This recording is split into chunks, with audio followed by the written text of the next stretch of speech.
Ahmedabad NSUI દ્વારા આજે CU Shah કોલેજમાં વિરોધ પ્રદર્શન કરવામાં આવ્યું હતું।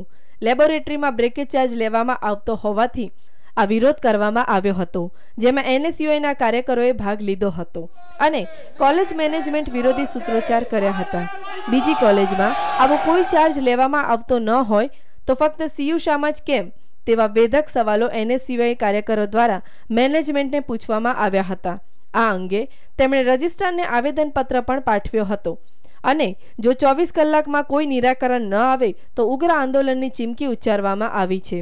આ બાબતે રજિસ્ટ્રાર સાથે વાત કરતા તેણે ગલ્લા તલ્લા કર્યા હતા। અમારે આજે CU શાહ સાયન્સ કોલેજની અંદર અમે NSUI દ્વારા એક પ્રોગ્રામ કર્યો છે।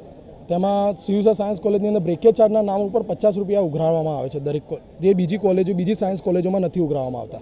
એટલે કે દરેક સાયન્સ કોલેજને ગ્રાન્ટ ફાળવવામાં આવે છે, જેમાં 50 રૂપિયા ઓલરેડી દરેક કોલેજ કોઈ ઉઘરાવતી નથી, દરેકને મળે છે ગ્રાન્ટમાંથી, છતાં પણ આ લોકો 50 રૂપિયાના નામે વિદ્યાર્થીઓ પાસે ઉઘરાણું કરે છે।